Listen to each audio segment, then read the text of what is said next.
Oi, eu sou o Dri, seja bem-vindo. O Aldebaran acabou chamando a atenção de geral por tudo que ele fez na torre e no deserto. Ser capaz de vencer até do Reinhard não é para qualquer um.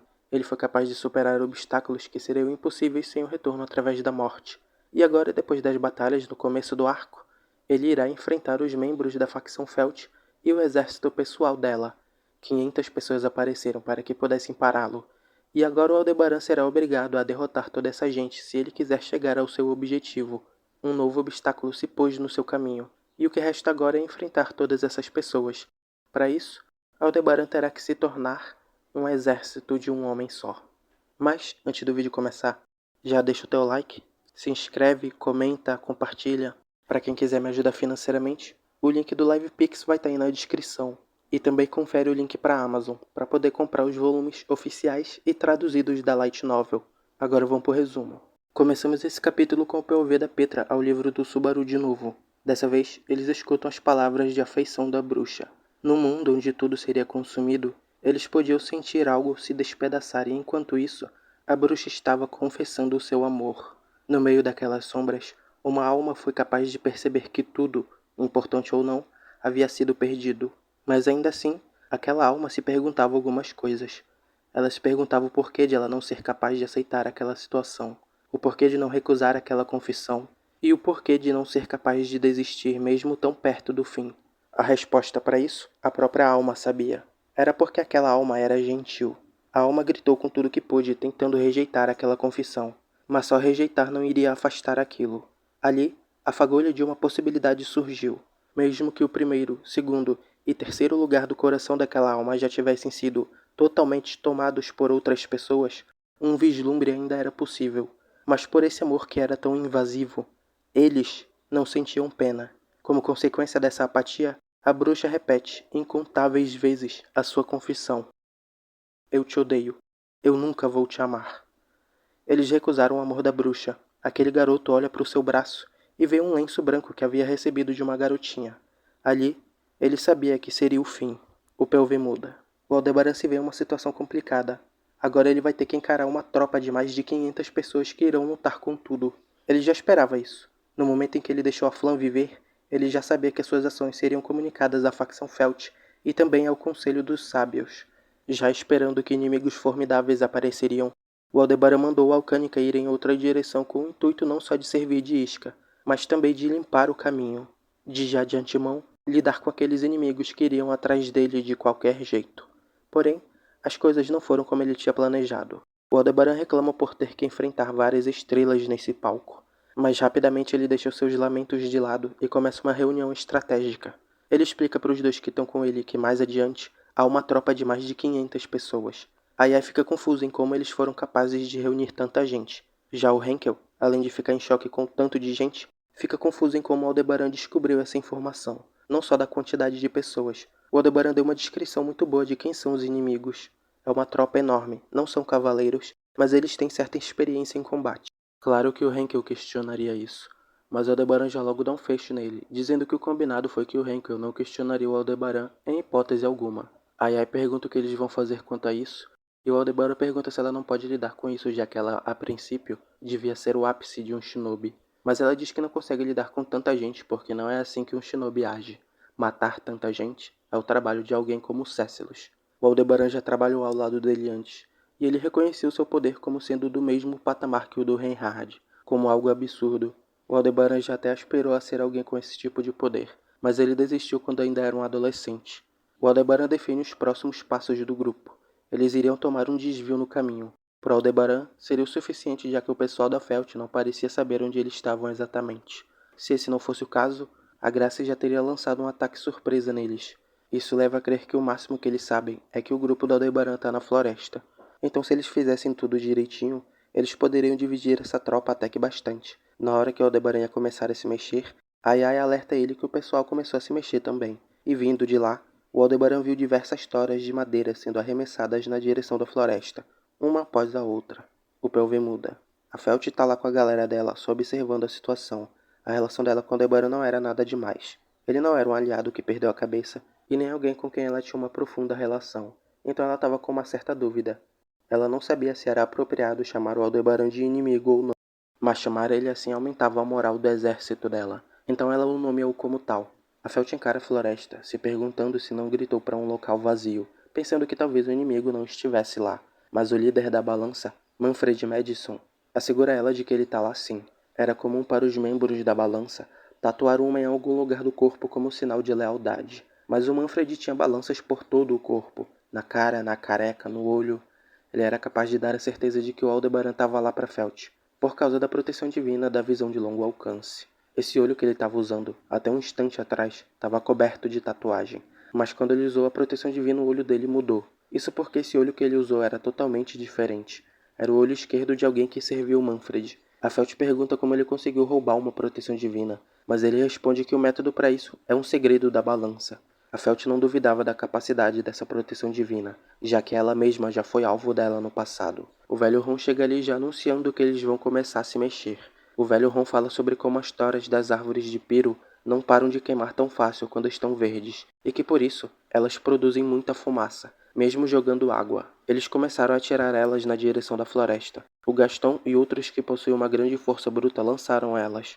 O velho Ron não buscava só a limitação da visão ao criar uma cortina de fumaça, mas também a questão fisiológica da situação. Ali perto, o Camberley e a namorada dele, a Toto, estavam direcionando os subordinados delas para fazerem um vendaval que iria em direção à floresta. Isso era para que mais fumaça se espalhasse por lá. Ouvindo aquilo, a Felt sentiu que o avô dela era cheio de conhecimentos perigosos. Ela já tinha certa noção de que o velho Ron era metido com parada errada no passado, mas ela nunca perguntou nada sobre isso porque sabia que o que quer que tenha acontecido no passado dele não era algo que trazia orgulho. Então ela decidiu que esperaria pelo dia em que ele estivesse pronto para contar sobre isso. O POV muda. O Aldebaran vê toda aquela fumaça indo em direção a ele e pensa que a situação acabou de piorar. Não só eles estão cercados, mas agora uma grande cortina de fumaça iria servir de obstáculo.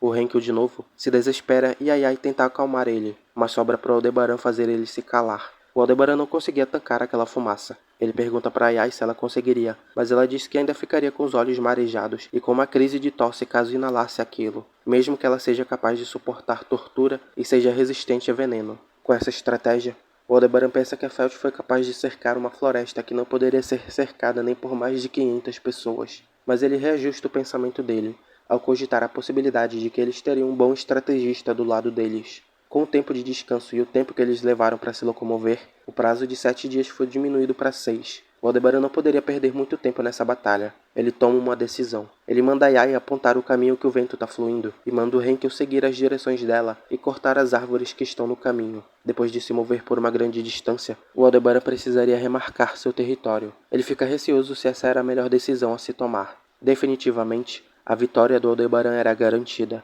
Ele foi capaz de neutralizar o Reinhard e selou o Subaru. Ninguém no mundo seria capaz de o derrotar. Mas o que o Aldebaran busca além da vitória? Qual caminho tem mais potencial? Ele decidiu atualizar a matriz.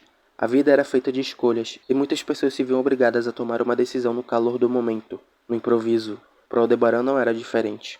O que comer no café da manhã? Qual lado da meia botar primeiro? Ele também estava sob essas circunstâncias, de ter que fazer uma escolha. Ele e o Subaru eram pessoas que tinham mais chances de optar pelo alternativo, mas era só isso. O grupo continuava a avançar pelo meio das árvores, e cada vez que eles avançam, o Aldebaran via a fumaça ficando mais espessa, até que eles ficaram bem perto dela. Ele sabia que uma emboscada estava à espera. O POV muda.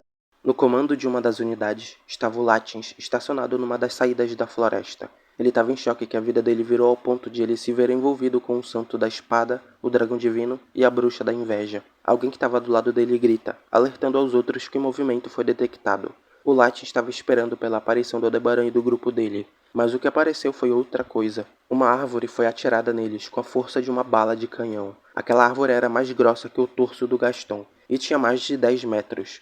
O Latins conjura Elgoa e dispara na direção daquela árvore e a despedaça. O Latins começou a tentar motivar a unidade dele, mas antes que ele pudesse terminar de falar, outra pessoa grita e chama a atenção de volta para a floresta, e de lá, todos viram mais árvores sendo lançadas. As árvores começaram a atingir os membros da unidade do Latins, então antes que eles sejam destruídos por aquele ataque, ele manda todo mundo avançar. Todos eles começaram a avançar em direção à floresta, e numa tentativa de dar mais suporte a eles, o Latins conjura Algoa. Ele lançou aquela magia aos céus, e como ele tinha previsto, as árvores foram lançadas na direção da grande bola de fogo. Mas aquele ataque foi em vão, já que a magia que o Latins mandou não era um Algoa de fato. Era só um Goa normal que foi esticado para parecer que foi grande coisa. Eles tinham conseguido invadir a floresta, mas no meio do caminho, o Latins escutou a voz de uma mulher. E depois disso, os seus movimentos pararam. Não foi só ele. Todos os 50 membros daquela unidade também foram imobilizados. Ao olhar para cima, o Latins pôde ver uma mulher ruiva que estava estranhamente de pé no meio do ar. O Pelve muda. Depois do Henkel ter cortado várias árvores, o Aldebaran planejava as atirar em direção àquela unidade fora da floresta.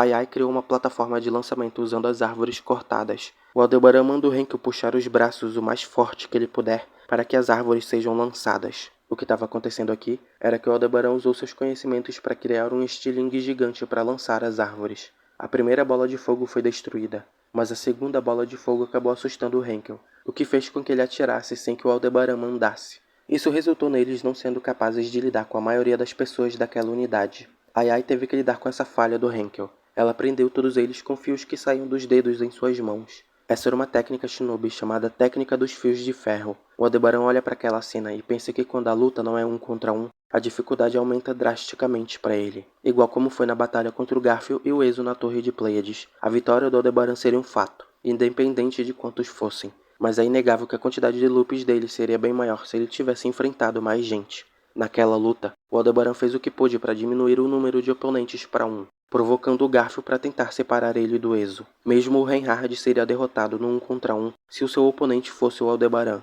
Quanto mais inimigos ele enfrentar, mais loops ele vai precisar. O Henkel olha para as pessoas presas nos fios e, com uma amargura acentuada no rosto, pergunta se eles vão matar todos eles. Mas o Aldebaran diz que não. É mais vantajoso deixá-los feridos, porque assim os outros teriam que se preocupar em cuidar das suas feridas e isso os atrasaria. É que toda essa situação serviria de distração para eles. E então, uma voz ecoa na floresta. Depois disso, um soco com a força de um canhão acerta o Aldebaran. O Rei Porco estava esperando a oportunidade perfeita para lançar o seu ataque. Finalizando o capítulo 19.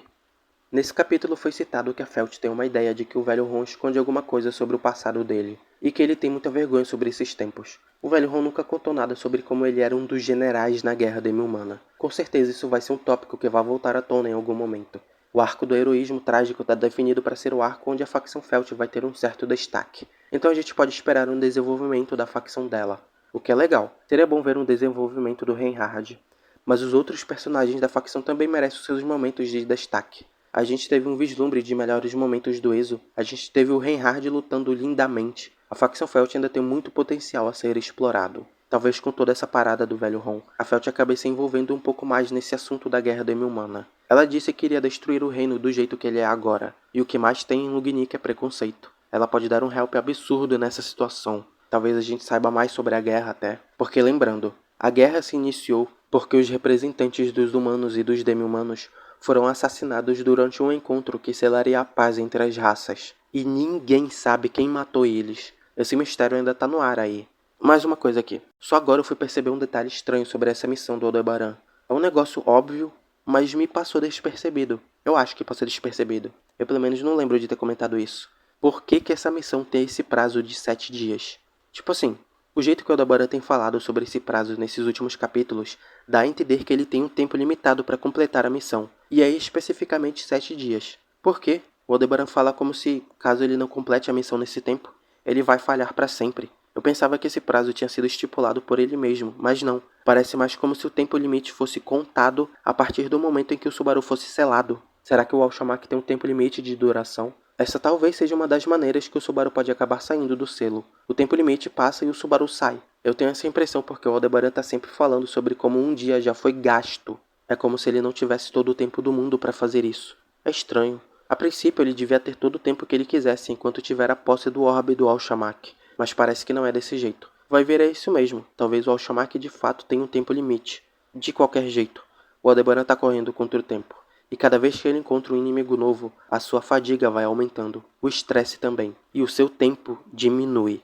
Mas a única coisa que é inabalável é a sua confiança. Já tem uns capítulos que ele tá falando que ninguém é capaz de o derrotar. Ele venceu o Subaru, o Reinhard, o Garfio, o Ezo, todos que o enfrentaram até agora, ele derrotou.